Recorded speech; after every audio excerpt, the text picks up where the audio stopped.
ಜೈ ಹಿಂದ್. ಎಲ್ಲ ನನ್ನ Indian army ಎಕ್ಸ್ಪೀರಿಯನ್ಸ್ಗೆ ಯಾರೆಲ್ಲ 2026 ರಿಕ್ರೂಟ್ಮೆಂಟಿಗಾಗಿ ಕಾಯ್ತಾ ಇದ್ದಿರಲ್ಲ, ಸೊ ಸದ್ಯದಲ್ಲೇ ನಿಮ್ಮ ನೋಟಿಫಿಕೇಶನ್ ಕೂಡ ಅಪ್ಲಿಕೇಶನ್ ಕೂಡ ಸ್ಟಾರ್ಟ್ ಆಗುತ್ತೆ ಸ್ನೇಹಿತರೆ. ಇಲ್ಲಿ ನೋಡ್ಕೊಳ್ರಿ, ಇಂಡಿಯನ್ ಆರ್ಮಿದಲ್ಲಿ GD ಮತ್ತು ಟ್ರೇಡ್ಸ್ಮನ್ ಹುದ್ದೆಗಳಿಗೆ ಎಕ್ಸಾಮ್ ಸಿಲೆಬಸ್ ಏನಿರ್ತದನ್ನು ಪ್ರತಿಯೊಂದು ವಿದ್ಯಾರ್ಥಿಗೆ ಡೌಟ್ ಕಾಡ್ತಾ ಇದೆ. ಅದೇ ತರನಾಗಿ ನರ್ಸಿಂಗ್ ಅಸಿಸ್ಟೆಂಟ್ ಮತ್ತು ಟೆಕ್ನಿಕಲ್ ಕ್ಲರ್ಕ್ ವಿದ್ಯಾರ್ಥಿಗಳಿಗೆ ಕೂಡ ಇದರಲ್ಲಿ ಇನ್ಫಾರ್ಮೇಶನ್ ಅನ್ನು ಕೊಡ್ತಾ ಹೋಗ್ತೀನಿ. ನೋಡ್ಕೊಳ್ರಿ, ಜಾಯಿನ್ ಇಂಡಿಯನ್ ಆರ್ಮಿ ವೆಬ್ಸೈಟ್ ನಲ್ಲಿ ಯಾರೆಲ್ಲ ಈ ಸಾರಿ ಅರ್ಜಿಗಳನ್ನ ಸಲ್ಲಿಸಬೇಕಂತ ಹೇಳಿ ಫೆಬ್ರವರಿ 1ನೇ ತಾರೀಕು ಸ್ಟಾರ್ಟ್ ಆಗಬೇಕಾಗಿತ್ತು, ಇನ್ನೂ ಆಗಿರಲಿಲ್ಲ. ಫೆಬ್ರವರಿ 3 ಡೇಟ್ ಕೊಟ್ಟಿದ್ರು, ಇನ್ನೂ ಆಗಿಲ್ಲ. ಸೊ ಯಾವ ಕಾರಣಕ್ಕೋಸ್ಕರ ಡಿಲೇ ಹೊಡಿತಾ ಇದೆ ಅಂದ್ರೆ, ಏಜ್ ಅನ್ನ ವಯೋಮಿತಿಯನ್ನ 17 ಹಿಡಿದು 23 ಹೊರಗಡೆ ಮಾಡಲೇಬೇಕು ಅಂತ ಹೇಳಿ ರೆಡಿ ಆಗಿದ್ದಾರೆ. ಸೊ ಎಲ್ಲರೂ ಕೂಡ ಸ್ಟ್ರೈಕ್ ಮಾಡ್ತಾನೆ ಇದ್ದಾರೆ. ಅದರ ಜೊತೆಗೆ ಎಲ್ಲರೂ ಕೂಡ ಕೇಂದ್ರ ಸರ್ಕಾರಕ್ಕೆ ಮನವಿಯನ್ನ ಕೊಡ್ತಾ ಇದ್ದಾರೆ. ಸೊ ನಾವು ಕೂಡ ನಿಮ್ಗೆ ಸಪೋರ್ಟ್ ಅನ್ನ ಮಾಡ್ತೀವಿ. 17 ವಯಸ್ಸಿನಿಂದ ಹಿಡಿದು 23 ವಯಸ್ಸನ್ನ ಮಾಡಲೇಬೇಕು. ಮಾಡಿದ ಮೇಲೆನೆ ಇಂಡಿಯನ್ ಆರ್ಮಿ ಅರ್ಜಿಯನ್ನ ಸ್ಟಾರ್ಟ್ ಮಾಡ್ಲಿ ಅಂತ ಹೇಳಿ ಎಲ್ಲರೂ ಕೂಡ ಸ್ಟ್ರೈಕ್ ಮಾಡೋಣ.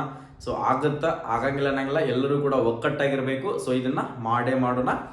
ನೋಡ್ಕೊಳ್ಳಿ ಸ್ನೇಹಿತರೆ, ಸೊ ಅದ್ರ ಬಗ್ಗೆ ಜಾಸ್ತಿ ಯಾಕಂದ್ರೆ ಕಂಟಿನ್ಯೂ ಮಾಡ್ರಿ, ಸ್ಟ್ರೈಕ್ ಮಾಡೋಣ. ಸೊ ಪ್ರತಿಯೊಬ್ರು ಕೂಡ, ಯಾಕಂದ್ರೆ ನಾವು ಸ್ಟೇಟ್ ಗೌರ್ಮೆಂಟ್ ಅಲ್ಲಿ ಕೂಡ ಯಾವ ತರ ನಾವು ಒಂದು ವಯೋಮಿತಿಯನ್ನು ಹೆಚ್ಚಳ ಆಯ್ತು, ನೋಟಿಫಿಕೇಶನ್ ಬಗ್ಗೆ ಆಯ್ತು, ಯಾವುದೇ ಒಂದು ಏನೋ ಮಾಡಿದ್ರು ಕೂಡ ಯಾಕಂದ್ರೆ ನಮಗೋಸ್ಕರನೇ ಮಾಡ್ತಾ ಇದೀವಿ. ಎಲ್ಲರೂ ಕೂಡ ಪ್ರಯತ್ನ ಮಾಡೋಣ. ಸೊ ಆಗತ್ತಂತ ಅನ್ಕೊಳ್ತಾ ಇದೀವಿ. ಸೊ ಆಗ್ಲಿ, ಯಾಕಂದ್ರೆ ಎಷ್ಟೋ ಬಡ ಮಕ್ಕಳಿಗೆ, ಎಷ್ಟೋ ವಿದ್ಯಾರ್ಥಿಗಳು ಕಣ್ಣೀರನ್ನ ಹಾಕ್ತಾ ಇದ್ದಾರೆ. ಆ ವಿದ್ಯಾರ್ಥಿಗಳನ್ನ ನೋಡಿದ್ರೆ ತುಂಬಾನೇ ಕಷ್ಟ ಆಗುತ್ತೆ. ಯಾಕಂದ್ರೆ ಅನ್ಕೊಂಡಿರ್ತಾರೆ, ಸರ್ ನಾನು ಇಂಡಿಯನ್ ಆರ್ಮಿನೇ ಹೋಗ್ಬೇಕು ಸರ್, ನನಗೆ ಬೇರೆ ಜಾಬ್ಗಳನ್ನು ಹೋಗಕ್ಕೆ ಆಪ್ಷನ್ ಇದೆ, ಬಟ್ ನಾನು ಇಂಡಿಯನ್ ಆರ್ಮಿ ಹಾಕೊಳ್ಳೋಂಥ ವರ್ದಿ ಯಾರಿಗೂ ಕೂಡ ಸಿಗೋದಿಲ್ಲ ಸರ್, ಅದು ಒಂದು ಲಕ್ ಬೇಕಾಗುತ್ತಾ ಸರ್, ನಾನು ಮಾಡಿದ್ರೆ ಅದನ್ನೇ ಮಾಡ್ತೀನಿ ಅಂತಿರತಕ್ಕಂಥ ವಿದ್ಯಾರ್ಥಿಗಳು ಕಮೆಂಟ್ ಮೂಲಕ, ಮೆಸೇಜ್ಗಳ ಮೂಲಕ ಅವ್ರ ಫೀಲಿಂಗ್ಗಳನ್ನ ಹೇಳ್ಕೊಳ್ತಾ ಇದ್ದಾರೆ. ಸೊ ಆ ಫೀಲಿಂಗ್ಗಳನ್ನ ನೋಡ್ಬಿಟ್ಟು ನನಗೂ ಕೂಡ ತುಂಬಾನೇ ದುಃಖಕರ ಆಯ್ತು. ಓಕೆ, ಪರವಾಗಿಲ್ಲ, ನಾವು ಸಪೋರ್ಟ್ ಇರ್ತೀವಿ ನಿಮ್ಮ ಜೊತೆ ಎನಿ ಟೈಮ್. ಸೊ ಪ್ರತಿಯೊಬ್ಬರು ಕೂಡ ಕಮೆಂಟ್ ಹಾಕಿ 2026 ನೋಟಿಫಿಕೇಶನ್ 23 ಏಜ್ ಅನ್ನ ಮಾಡಲೇಬೇಕಂತ ಹೇಳಿ ಪ್ರತಿಯೊಂದು ವಿದ್ಯಾರ್ಥಿ ಕೂಡ ಕಮೆಂಟ್ ಹಾಕಿದ್ರ ಮುಖಾಂತರ ಸೊ ಪ್ರತಿಯೊಂದು ನಮ್ಮ ಆಲ್ ಓವರ್ ಇಂಡಿಯಾದಲ್ಲಿ ಕೂಡ ಒಂದು ಎಚ್ಚರಿಕೆ ಮೂಡ್ಲಿ ಅಂತ ಹೇಳಿ ನಾನು ಕೂಡ ತಿಳಿಸ್ಕೊಡ್ತೀನಿ. ಓಕೆ, ಇಲ್ಲಿ ನೋಡ್ಕೊಳ್ರಿ, ಇಂಡಿಯನ್ ಆರ್ಮಿಗೆ ಯಾರೆಲ್ಲ GD ಮತ್ತು ಟ್ರೇಡ್ಸ್ಮನ್ ಹುದ್ದೆಗಳಿಗೆ ತಯಾರಿಯನ್ನ ಮಾಡ್ಕೊಳ್ಬೇಕು ಸರ್, ಅದರ ಬಗ್ಗೆ ಎಕ್ಸಾಮ್ ಸಿಲೆಬಸ್ ಅನ್ನ ಹೇಳಿ ಸರ್, ನಾವು ಅಡ್ವಾನ್ಸ್ ಆಗಿ ಪ್ರಿಪರೇಷನ್ ಅನ್ನ ಮಾಡ್ಕೊಳ್ತೀವಿ ಸರ್ ಅಂತಿರ್ತಕ್ಕಂಥ ವಿದ್ಯಾರ್ಥಿಗಳಿಗೆ. ಸೊ ಇದೊಂದು ಅಪ್ಡೇಟ್. ಓಕೆ, ಯಾರೆಲ್ಲ ಇಂಡಿಯನ್ ಆರ್ಮಿಗೆ ತಯಾರಿಯನ್ನ ಮಾಡ್ಕೊಳ್ಬೇಕು ಅನ್ಕೊಂಡಿದ್ದಿಲ್ಲ, ಸೊ ಅಡ್ವಾನ್ಸ್ ಆಗಿ ಪ್ರಿಪರೇಷನ್ ಅನ್ನ ಸ್ಟಾರ್ಟ್ ಮಾಡ್ರಿ ಅಂತ ಹೇಳ್ತಾ ಹೋಗ್ತೀನಿ. ಯಾಕಂದ್ರೆ ಅಡ್ವಾನ್ಸ್ ಆಗಿ ನೀವು ಪ್ರಿಪರೇಷನ್ ಅನ್ನ ಮಾಡಿದ್ರೆ ಅಂದ್ರೆ ನಿಮ್ಗೆ ಈಸಿ ಆಗಿರ್ತದ. ಸೊ ನೀವು ನೋಟಿಫಿಕೇಶನ್ ಅಪ್ಲಿಕೇಶನ್ ಸ್ಟಾರ್ಟ್ ಆದ್ಮೇಲೆ, ಅಪ್ಲಿಕೇಶನ್ ಹಾಕಿದಾದ್ಮೇಲೆ, ನೆಕ್ಸ್ಟ್ ಎಕ್ಸಾಮ್ ಡೇಟ್ ಬಿಟ್ಟಾದ್ಮೇಲೆ ಸ್ಟಡಿ ಮಾಡಕ್ ಹೋದ್ರಪ್ಪ ಅಂದ್ರೆ ತುಂಬಾನೇ ನಿಮ್ಗೆ ಕಷ್ಟ ಆಗುತ್ತೆ ಸ್ನೇಹಿತರೆ. ಆದ ಕಾರಣಕ್ಕೋಸ್ಕರ ನೀವು ಮೊದಲಿಗೆ ತಯಾರಿಗಳನ್ನ ಮಾಡ್ತಾ ಹೋದ್ರಿಪ್ಪ ಅಂದ್ರೆ ನಿಮ್ಗೆ ಪೂರ್ತಿಯಾಗಿ ಈಸಿ ಆಗುತ್ತೆ. ನೀವೇನಾದ್ರೂ ಮೊದಲ ಬಾರಿಗೆ ನಮ್ಮ ಯೂಟ್ಯೂಬ್ ಚಾನಲ್ ಅನ್ನು ನೋಡ್ತಾ ಇದ್ರೆ, ಆಲ್ಮೋಸ್ಟ್ ಅಲ್ಲಿ ಎಲ್ಲ ಡಿಫೆನ್ಸ್ ವಿದ್ಯಾರ್ಥಿಗಳು ಕೂಡ ನನ್ನ ಯೂಟ್ಯೂಬ್ ಚಾನಲ್ಗೆ ಸಬ್ಸ್ಕ್ರೈಬ್ ಆಗಿದ್ದೀರಾ ಅಂತ ಅನ್ಕೊಳ್ತೀನಿ. ಇನ್ನೂ ಯಾರಾದ್ರೂ ಆಗಿರಲಿಲ್ಲ ಅಂದ್ರೆ, ಪ್ರೆಸೆಂಟ್ ಏಜ್ ಇದೆ, ಸೊ ನನಗೆ ಅದ್ರ ಬಗ್ಗೆ ಗೊತ್ತೇ ಇಲ್ಲ ಅಂತಿರ್ತಕ್ಕಂಥ ವಿದ್ಯಾರ್ಥಿಗಳು ಕೂಡ ಕೆಳಗಡೆ ಕಾಣ್ತಿರ್ತಕ್ಕಂಥ ಸಬ್ಸ್ಕ್ರೈಬ್ ಬಟನ್ ಅನ್ನ ಸಬ್ಸ್ಕ್ರೈಬ್ ಮಾಡ್ಕೊಡ್ರಿ. ನಾವು ಕೊಡ್ತಿರ್ತಕ್ಕಂಥ ಪ್ರತಿಯೊಂದು ಇನ್ಫಾರ್ಮೇಶನ್ ಕೂಡ ನಿಮ್ ಮುಂದೆ ಬರ್ತಾ ಹೋಗ್ತದ. ಇಲ್ಲಿ ನೋಡ್ಕೊಡ್ರಿ, ಇದರಲ್ಲಿ 4 ಸಬ್ಜೆಕ್ಟ್ಗಳಿರ್ತಾವೆ. 4 ಸಬ್ಜೆಕ್ಟ್ಗಳಲ್ಲಿ ಯಾವ್ದಾವ್ದು ಇರುತ್ತಾ, ಜನರಲ್ ನಾಲೆಜ್ ಅಂತ ಇರುತ್ತಾ, ಜನರಲ್ ನಾಲೆಜ್ ಆದ್ಮೇಲೆ ಜನರಲ್ ಸೈನ್ಸ್ ಅಂತ ಇರುತ್ತಾ, ಜನರಲ್ ಸೈನ್ಸ್ ಆದ್ಮೇಲೆ ಮ್ಯಾಥಮೆಟಿಕ್ಸ್ ಅಂತ ಇರುತ್ತಾ, ಮ್ಯಾಥಮೆಟಿಕ್ಸ್ ಆದ್ಮೇಲೆ ಲಾಜಿಕಲ್ ರೀಸನಿಂಗ್. ಸರ್ ಲಾಜಿಕಲ್ ಅಂತಂದ್ರೆ ಸೊ ನಿಮ್ಗೆ ರೀಸನಿಂಗ್ ಆಗೇ ಇರುತ್ತೆ. ಸೊ ನೀವು ಯಾರು ಕೂಡ ಕನ್ಫ್ಯೂಷನ್ ಆಗಕ್ಕೆ ಹೋಗ್ಬೇಡ್ರಿ. ಓಕೆ, ಟೋಟಲಿ ಬಂದ್ಬಿಟ್ಟು ನೋಡ್ಕೊಡ್ರಿ, ಯಾವ್ದ್ರಲ್ಲಿ ಎಷ್ಟೆಷ್ಟು ಕ್ವಶನ್ಸ್ ಗಳನ್ನ ಕೇಳ್ತಾರೆ, ನೆಕ್ಸ್ಟ್ ಎಕ್ಸಾಮ್ಗೆ ಎಷ್ಟು ಟೈಮಿಂಗ್ ಇರ್ತದ, ಆ ಟೈಮಿಂಗ್ ನಲ್ಲಿ ನೀವು ಯಾವ ತರ ಕವರ್ ಮಾಡಬೇಕು. ಸೊ ಅದರ ಜೊತೆಗೆ ಯಾವ ಕಂಪ್ಯೂಟರ್ ಬೇಸ್ಡ್ ಮುಖಾಂತರ ಎಕ್ಸಾಮ್ ಇರ್ತದೆ ಸ್ನೇಹಿತರೆ, ಯಾವುದು ಕಂಪ್ಯೂಟರ್ ಬೇಸ್ಡ್ ಎಕ್ಸಾಮ್ ಮುಖಾಂತರನೇ ಇರುತ್ತೆ. ಯಾರು ಕೂಡ ಕನ್ಫ್ಯೂಷನ್ ಆಗಕ್ಕೆ ಹೋಗ್ಬೇಡ್ರಿ. ಸರ್ ಆನ್ಲೈನ್ ಎಕ್ಸಾಮ್ ಇರ್ತದೆ, ಏನಾದ್ರು ಟಫ್ ಆಗುತ್ತೆ ಅಂತ ಹೇಳಿ ಆ ತರ ಯಾರು ಅನ್ಕೊಳಕ್ ಹೋಗ್ಬೇಡ್ರಿ, ಈಸಿ ಆಗಿರ್ತದ. ಸೊ ನೀವೇನ್ ಭಯ ಪಡುವಂತ ಅವಶ್ಯಕತೆ ಇಲ್ಲ. ನೀವು ಯಾವ ತರ ಇಲ್ಲಿ ಬರಿತಾ ಇರ್ತಿಲ್ಲ, ಸೊ ಅದೇ ತರನಾಗಿ ನೀವು ಇಲ್ಲಿ ಕೂಡ ಇದನ್ನ ಎಕ್ಸಾಮ್ ಅನ್ನ ಬರೆಯಬಹುದು. ಸೊ ನೀವು ಆನ್ಲೈನ್ ಇರುತ್ತೆ, ನನ್ನ ಕಡೆ ಆಗುತ್ತೋ ಇಲ್ಲೋ ಅಂತ ಹೇಳಿ ಯಾರು ಕೂಡ ನೀವು ಅನ್ಕೊಳ್ಳೋ ಹಾಗಿಲ್ಲ. ಎಲ್ಲರೂ ಕೂಡ ಆಲ್ಮೋಸ್ಟ್ ಆಲ್ ಎಲ್ಲರೂ ಕೂಡ ಪಾಸ್ ಆಗ್ತೀರಾ. ಓಕೆ, ಜಿಕೆದಲ್ಲಿ ಎಷ್ಟು ಕ್ವಶನ್ಸ್ ಗಳನ್ನ ಕೇಳ್ತಾರೆ, ಜಿಕೆದಲ್ಲಿ ಎಷ್ಟು ಕ್ವಶನ್ಸ್ ಗಳನ್ನ ಕೇಳ್ತಾರೆ ಅನ್ನೋದನ್ನ ನೋಡ್ತಾ ಹೋಗೋಣ.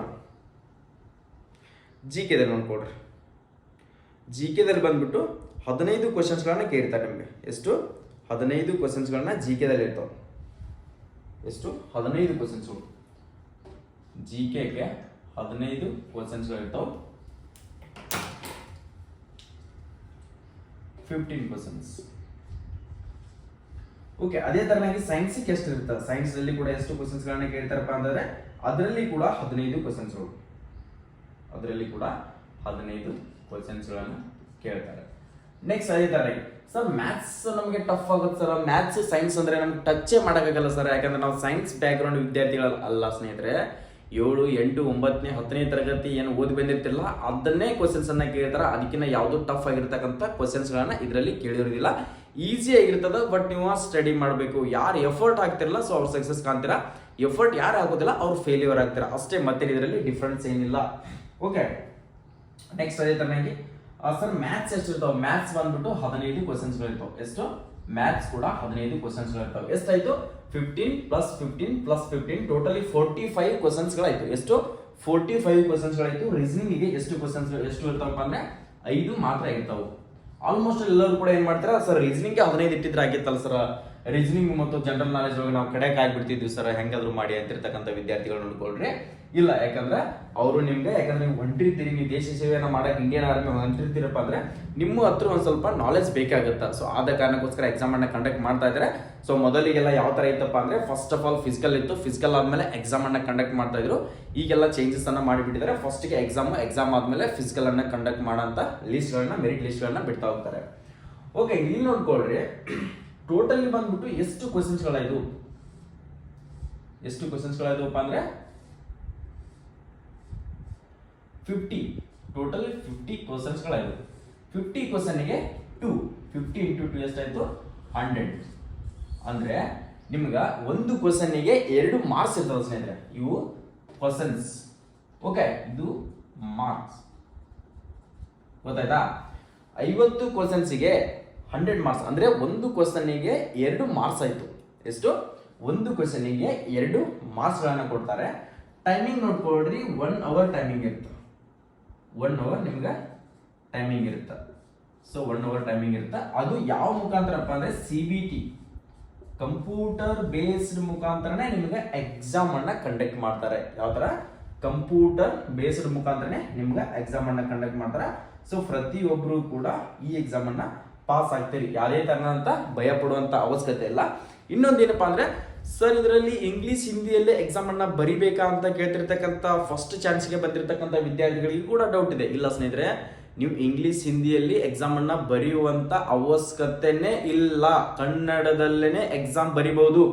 ಅದರ ಜೊತೆಗೆ ನಿಮ್ಗೆ ಇಂಗ್ಲಿಷ್ ಗ್ರಾಮರ್ ಕೂಡ ಇಲ್ಲ ಸ್ನೇಹಿತರೆ. ಇಲ್ಲಿ ಇಂಗ್ಲಿಷ್ ಗ್ರಾಮರ್ ಇಲ್ಲದ ಕಾರಣಕ್ಕೋಸ್ಕರ ನೀವು ಎಲ್ಲನೂ ಕೂಡ ಕನ್ನಡ ಲ್ಯಾಂಗ್ವೇಜ್ ನಲ್ಲಿ ಎಕ್ಸಾಮ್ ಅನ್ನ ಬರೆಯಬಹುದು. ಗೊತ್ತಾಯ್ತಾ? ಯಾವುದು? ಕನ್ನಡ ಲ್ಯಾಂಗ್ವೇಜ್ ನಲ್ಲೇ ನೀವು ಎಕ್ಸಾಮ್ ಅನ್ನ ಬರೆಯಬಹುದು. ಕನ್ನಡದಲ್ಲೇನೆ, ನಮ್ಮ ಮಾತೃಭಾಷೆ ಕನ್ನಡದಲ್ಲೇನೆ ನೀವು ಎಕ್ಸಾಮ್ ಅನ್ನ ಆರಾಮ್ಸಾಗಿ ಬರಿಬಹುದು. ಟೋಟಲಿ ಬಂದ್ಬಿಟ್ಟು 100 ಕ್ವಶನ್ಸ್ಗಳಿರ್ತಾವೆ. 50 ಕ್ವಶನ್ಸ್ಗಳಿರ್ತಾವೆ. 100 ಮಾರ್ಕ್ಸ್ ಇರ್ತದ. ಸೊ ನೀವು 100ಕ್ಕೆ ಏನಿಲ್ಲಪ್ಪ ಅಂತಂದ್ರೆ ಈ ಸರಿ ಕಟ್ ಆಫ್ ಅನ್ನ ನೀವು 85+ ತಗೊಳ್ಳೇಬೇಕು.